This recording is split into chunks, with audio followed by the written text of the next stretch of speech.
तो hello and welcome guys, this is the second part of the first pharmacology section. ये हमारा second topic होगा जो pharmacology का जो मैंने फर्स्ट टॉपिक पढ़ाया था। तो इसमें आपको कुछ इंपॉर्टेंट टर्म्स जो कि फार्माकोलॉजी जब आप पढ़ते हो तो कुछ इंपॉर्टेंट टर्म्स से आप रूबरू होते हो। तो वही इंपॉर्टेंट टर्म्स को मैं आज आपको समझाऊंगा कि वो क्या है। सबसे पहला जो आप जब फार्माकोलॉजी पढ़ोगे तो आपको एक वर्ड से आपको गुजरना पड़ेगा, वो है ड्रग। फार्माकोलॉजी में मेनली आपको बताया था मैंने कि इसमें हम ड्रग्स का पढ़ाई करते हैं। ड्रग्स मतलब not in the wrong sense, drugs जैसे कि नार्कोटिक ड्रग्स वगैरह भी होता है, तो उसके सेंस में मैं बात नहीं कर रहा हूँ। मैं बात कर रहा हूँ कि वैसे दवाइयों के बारे में जो हम अपनी बीमारियों को ठीक करने में यूज करते हैं।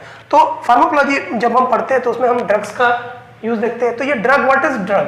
तो the word drug has been taken from a French word that is drogue.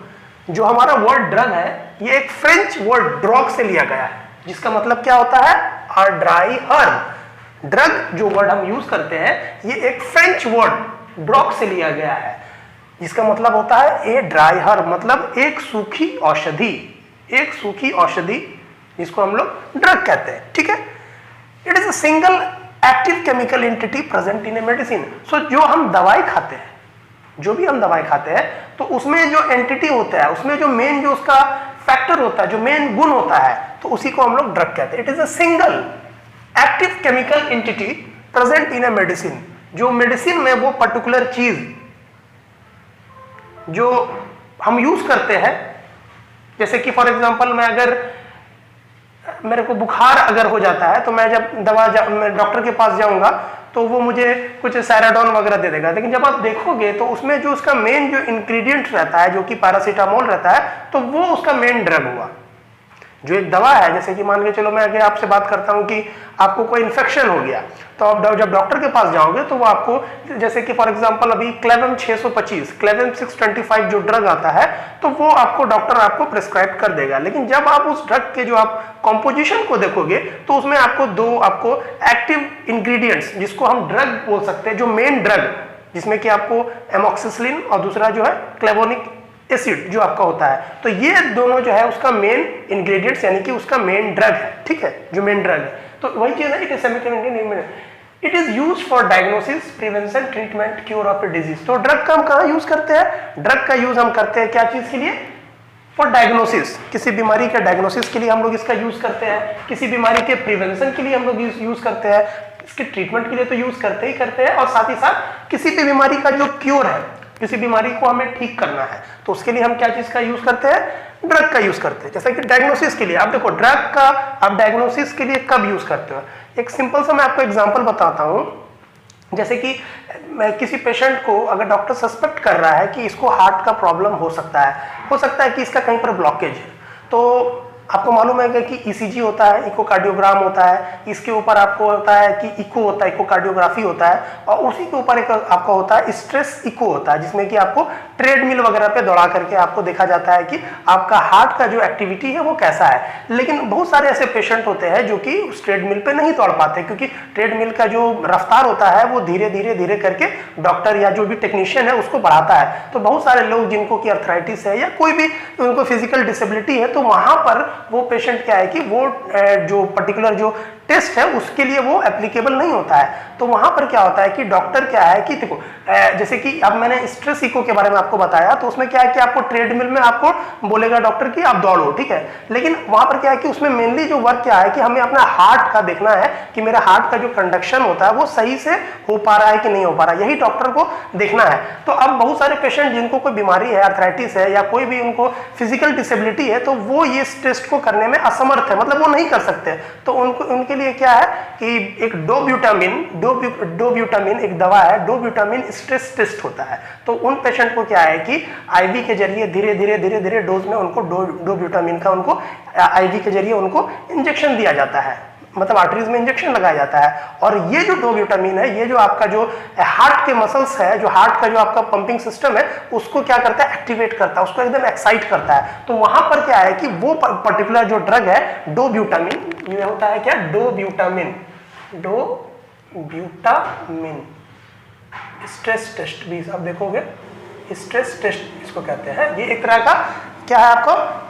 Echocardiography है, स्ट्रेस इकोकार्डियोग्राफी है, जिसको हम लोग टीएमटी भी आप सुनते होंगे कि टीएमटी और ये लगभग सेम चीज है, ठीक है। तो वहां पर क्या होता है कि ये पर्टिकुलर जो ड्रग होता है डोब्यूटामिन, ये हम पेशेंट को हम इंजेक्ट करते हैं और पेशेंट के हार्ट की एक्टिविटी को हम देखते हैं कि वो कैसा क्या है। तो वहां पर प्रिवेंशन के लिए, मतलब उसमें क्या है कि डायग्नोसिस के लिए इसका यूज हुआ, प्रिवेंशन के लिए कि कोई भी बीमारी है तो बीमारी से ठीक होने के लिए ही हम दवा का यूज करते हैं ना, ड्रग का यूज करते हैं, तो वहां पर तो इसका यूज होता ही होता है। और कोई भी बीमारी है, फॉर एग्जाम्पल आपको टीबी है, कोलेरा है, तो उसके लिए एंटीबायोटिक वगैरह यूज करते हैं, तो वो भी तो एक टाइप का ड्रग ही है। दूसरा है कि WHO ने, that is the World Health Organization ने 1966 को एक डेफिनेशन दिया है, that is the World Health Organization has given a definition of drug in 1966। So what is the definition? Any substance or product used or intended, any substance or product used or intended to be used to modify or explore physiological system or pathological states for the benefit of the recipient। ये क्या है मैं आपको simple में समझा देता हूँ। मतलब WHO जो है, वर्ल्ड हेल्थ ऑर्गेनाइजेशन, विश्व स्वास्थ्य संगठन ने 1966 में इन्होंने ड्रग का एक डिफिनेशन दिया। तो वो डिफिनेशन क्या है? एनी सब्सटेंस और प्रोडक्ट, कोई भी ऐसा सब्सटेंस या कोई भी ऐसा प्रोडक्ट यूज्ड और इंटेंडेड, मतलब जिसका हम यूज करते हैं या इसको हम जानबूझ करके उसको हम लोग यूज करते हैं, to be use to modify or explore physiological system or pathological states for the benefit of the recipient. मतलब कोई सिस्टम मेरे बॉडी में गलत हो गया है, मतलब जो जैसा उसका नॉर्मल फिजियोलॉजी जो फंक्शन होना चाहिए वो वैसा नहीं हो रहा है, या नहीं तो मेरे बॉडी में कोई पैथोलॉजिकल चेंजेस हो गया है, मानो कि मेरे को घाव हो गया है, मेरे को नेक्रोसिस, मतलब एपोप्टोसिस हो गया, नेक्रोसिस हो गया, कोई भी मतलब मेरे को घाव हो गया है, तो वहां पर उसको ठीक करने के लिए हम जिस चीज का यूज करते हैं उसको क्या कहते हैं? That is known as drug. ये WHO का डेफिनेशन है, 1966 में दिया था कि उस फिजियोलॉजिकल सिस्टम या कंडीशन को ठीक करने के लिए, या नहीं तो जो पैथोलॉजिकल स्टेट आ गया है। पैथोलॉजी क्या है कि जो नॉर्मल जो हमारा बॉडी का फिजियोलॉजी है, जैसे कि स्किन है, तो स्किन तो सबके पास है,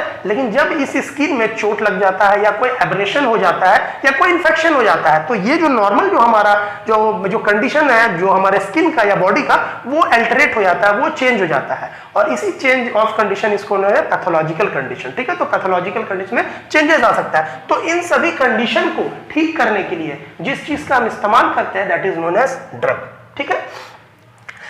एक इंपॉर्टेंट टर्म आपको मैं बता सकता हूं कि इसमें जैसे ड्रग है, तो एक इंपॉर्टेंट टर्म आप देखोगे कि जिसको हम लोग कहते हैं फार्माकोथेराप्यूटिक्स।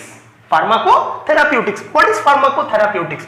The application of pharmacological information together with the knowledge of the disease for its prevention, mitigation और cure। मतलब फार्माकोथेराप्यूटिक्स क्या है? थेराप्यूटिक, आपको कुछ समझ में आ रहा होगा, थेराप्यूटिक्स मतलब थेरेपी है। थेरेपी कब हम देते हैं? जब कोई चीज गड़बड़ हो चुका है, जो कोई भी चीज है, जैसे क्या है ना, फिजियोथेरेपिस्ट, आपने सुनता हो कि फिजियोथेरेपिस्ट, तो वो फिजियोथेरेपिस्ट क्या करता है कि आपके बॉडी में जब मानो आपको कोई मोच आ गया या आपको कोई आप बोल सकते हो कि कोई आपको बोन रिलेटेड आपको कोई डिसऑर्डर है, ऑर्थोपेडिक रिलेटेड डिसऑर्डर है, आप डॉक्टर के पास जाते हो, मतलब आपको अब मान के चलो कि आपको स्पॉन्डिलाइटिस हो गया है, तो डॉक्टर के पास आप जाओगे, ऑर्थोपेडिशियन के पास जाओगे, तो वो आपको बताएगा कि आप ये आप दवाई ले लो, और लेकिन साथ ही साथ आप एक्सरसाइज करो। लेकिन वो जो एक्सरसाइज होता है, दैट पर्टिकुलर एक्सरसाइज, वो एक स्पेशल पर्सन जो कि इसमें ट्रेंड होते हैं, जिसको हम लोग कहते हैं क्या?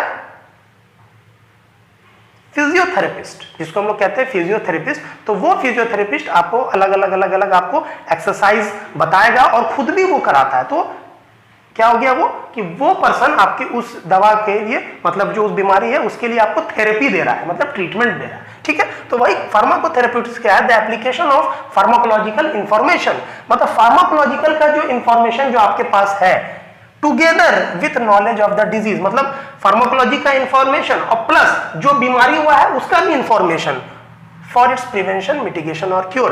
तो उस बीमारी से बचने के लिए, उसको ठीक करने के लिए, और उसका वो आगे ना बढ़े उसको मिटिगेट करने के लिए जो चीज, जो टेक्नोलॉजी का यूज होता है, उसको हम लोग कहते हैं फार्माकोथेराप्यूटिक्स। मतलब आप समझ गए ना कि क्या है? ये एक एप्लीकेशन है, किसी चीज को अप्लाई कर रहे हैं हम कहीं पर, ठीक है, एप्लीकेशन है। क्या एप्लीकेशन है?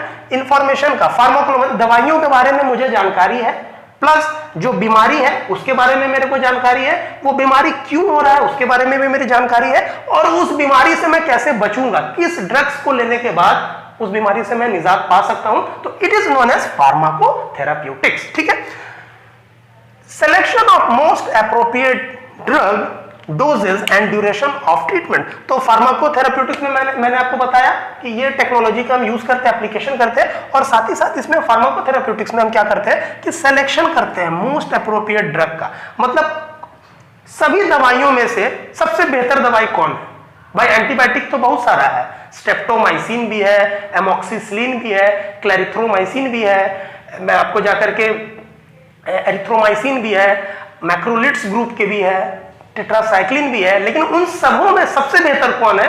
तो वो जो चीज जो हमें पता लगता है वो इसी ब्रांच ऑफ फार्मेसी के अंदर या फार्माकोलॉजी के अंदर हमें पता चलता है कि उसका मोस्ट अप्रोप्रिएट ड्रग कौन सा होगा, प्लस उसका डोजेस क्या होगा, वो कितने डोज में दिया जाए, 100 mg, 10 mg, 20 mg, 50 mg, 100 mg, 500, कितने mg में दिया जाए उस पेशेंट को कि वो बीमारी उससे निकल जाए या उससे ठीक हो जाए। अब तीसरा ड्यूरेशन ऑफ ट्रीटमेंट, मतलब कितने दिनों तक दिया जाए। देखो आप जब डॉक्टर के पास जाते हो तो वो जो प्रिस्क्रिप्शन बनाता है तो उसमें क्या करता है, सबसे पहले वो आपसे आपका हिस्ट्री लेता है कि आपको क्या है, आपको मतलब कब से दर्द हो रहा है। अगर आप दर्द को लेके जाते हो तो आपको देखेगा, आपसे हिस्ट्री लेगा, हिस्ट्री लेने के बाद वो क्या करेगा कि उसमें कुछ अपना वो रिकमेंडेशन लिखेगा, मतलब प्रिस्क्रिप्शन लिखेगा कि आपको ये ड्रग लेना है, ये ड्रग लेना है फॉर एग्जांपल, अब उस ड्रग में कितना डोजेज है, 100 mg आपको लेना है, कब तक लेना है, कितने दिन तक लेना है, बीडी लेना है, सुबह शाम लेना है, ओडी लेना है, वंस ए डे लेना है, कब तक लेना है, कितने दिनों तक लेना है। तो ये सब चीज जिसके अंदर आता है इसको हम लोग कहते हैं फार्माकोथेराप्यूटिक्स। ओके, तीसरा जो हमारा जो इंपॉर्टेंट वर्ड है दैट इज क्लिनिकल फार्माकोलॉजी। नाम से याद आता है क्लिनिकल, मतलब जो हम लोग यूज करते हैं अपने प्रैक्टिस में। क्लिनिकल फार्माकोलॉजी क्या है? It is the scientific study of drugs in man. मतलब जो स्टडी है ड्रग्स का जो स्टडी है किसमें? इंसानों में। एक पर्टिकुलर जो ड्रग है उसका इंसान में उसका क्या इफेक्ट है, उसका इंसान में जाकर के उसका फार्माकोडायनेमिक्स कैसा है, फार्माकोकाइनेटिक्स कैसा है। तो इन सब चीजों का जो हम अध्ययन करते हैं वो हम किसके अंदर करते हैं? Clinical pharmacology. फार्माकोलॉजी का एक इंपॉर्टेंट एक ब्रांच है।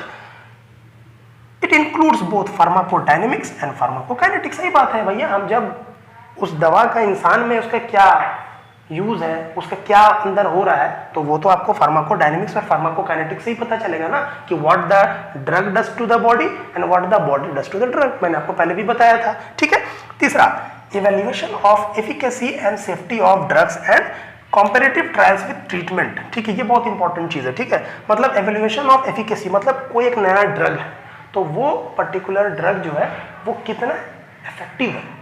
जैसे कि अभी आप जान रहे हो कि अभी कोविड पैंडेमिक चल रहा है, तो अभी होड़ मची हुई है, डिफरेंट फार्मा कंपनी की अपना अपना वैक्सीन प्रोड्यूस करती है, जैसे कि कोविशील्ड है, कोवैक्सीन है, मॉडर्ना है, आपको इधर के सिनोवैक है, तो डिफरेंट वैक्सीन आ रही है। और सब वैक्सीन में आप देखोगे कि उसका एफिकेसी रेट लिखा हुआ है कि वो 80% वो एफिकेसी है कोरोना वायरस से बचने के लिए, किसी का 90% है। तो अलग अलग वो भी मतलब वो भी तो एक ड्रग है, वैक्सीन भी एक तरह से ड्रग, मैं ड्रग तो नहीं बोल सकता हूँ, मतलब कि वैक्सीन क्या है कि मुझे आगे कोई पर्टिकुलर बीमारी ना हो तो उसके लिए मैं पहले से ही अपने आप को मैं तैयार रखता हूँ, मतलब वैक्सीनेट मैं करा देता हूँ। ठीक है, तो अब इसमें क्या है कि ये इवोल्यूशन हम करते हैं कि किसी भी ड्रग का कि वो कितना बेहतर है, उसमें बॉडी में जाने के बाद उसका क्या उसका एक्टिविटी होगा और उसका सेफ्टी भी तो है। मान के चलो कि कोई भी ड्रग है तो हम उसको ऐसे तो नहीं ले सकते ना, हो सकता है वो ड्रग ले वो हमारे लिए पॉइजन हो। ड्रग तो एक्चुअली यार केमिकल ही है, ड्रग एक्चुअली केमिकल है। जैसे कि मैं एंटीबायोटिक की बात करता हूँ, आपको एजिथ्रोमाइसिन की बात करता हूँ, है तो ये केमिकल कंपाउंड है, केमिकली इसको सिंथेसाइज किया गया है। तो उसमें हो सकता है कि अगर उसका बहुत ज़्यादा अगर आप उसका हेवी डोज ले लो तो हो सकता है वो आपके लिए लीथल है या फेटल भी आपको हो सकता है, उससे आपकी मौत भी हो जाए। तो वो भी तो हमें पता करना है। तो ये सब जो चीज़ है ये क्लिनिकल फार्माकोलॉजी के अंदर ये सब पता की जाती है कि वो ड्रग कितना, उसका प्रोटेक्टिव इफेक्ट कितना है, एफिकेसी कितना है, कितना mg डोज में वो आपको ठीक कर सकता है। और साथ ही साथ क्या है कि उसका कंपैरेटिव ट्रायल होता है ट्रीटमेंट में। तो कोई भी जो ड्रग बनता है, कोई भी जो वैक्सीन बनता है तो उसका डिफरेंट इसका ट्रायल्स होता है, स्टेजेस होते हैं, स्टेज 1, स्टेज 2, स्टेज 3, और लास्ट में जब क्या होता है कि जब सब स्टेज को ये पार कर लेता है तब जाकर के जो आपका FDA है, that is the food and drug administration है, यानी तो इंडिया में इंडिया फार्माकोपिया है, तो उस ड्रग को वो क्या करता है, अप्रूव करता है। तभी वो ड्रग इंसान के लिए, वो इंसान या जानवर के लिए भी मैं बात कर रहा हूँ, तो वो अप्रोप्रिएट है, उसको हम यूज कर सकते हैं। ऐसे हम किसी भी ड्रग को अपने अंदर नहीं डाल सकते, क्योंकि भाई हो सकता है वो हमारे लिए पॉइजन हो सकता है। अब जैसे कि एग्जांपल है कि जो फ्लोराइड है, आपको मालूम है कि जो हम लोग जो सुबह सुबह जो ब्रश करते हैं, जो हम लोग तो पेस्ट इस्तेमाल करते हैं, तो पेस्ट जब आप देखते हो कि जब आप अपने दांत पे रगड़ते हो तो उसमें झाग हो जाता है, तो that is due to fluoride, उसमें फ्लोराइड रहता है। लेकिन आपको मालूम है कि अगर फ्लोराइड का जो उसमें मात्रा है उससे आपके टूथपेस्ट में, तो वो एक ppm मतलब पार्ट्स पर मिलियन, एक बहुत उसका लेसर क्वांटिटी है, बहुत लेसर क्वांटिटी में फ्लोराइड को पेस्ट में डाला जाता है। लेकिन मान के चलो कि अगर वो फ्लोराइड का मात्रा ज़्यादा बढ़ जाएगा ना, तो आपको मालूम है क्या होगा, आपका जो दांत है वो आपका मॉल्टिंग होने लगेगा, उसमें black black black black tarnishing आ जाएगा। तो देखो फ्लोराइड ऐसे भी यूज होता है, लेकिन उसका क्वांटिटी कम है, अगर वही ज़्यादा हो जाएगा तो आपके लिए वो खराबी ला सकता है। ठीक है, तो ड्रग अच्छा भी है और खराब भी है। कब? जब हम उसको रिकमेंडेड डोज में as per the advice of my doctor जब हम उसको यूज करते हैं तब वो अच्छा है। अपने मन से हमें कोई भी ड्रग को यूज नहीं करना है। ठीक है,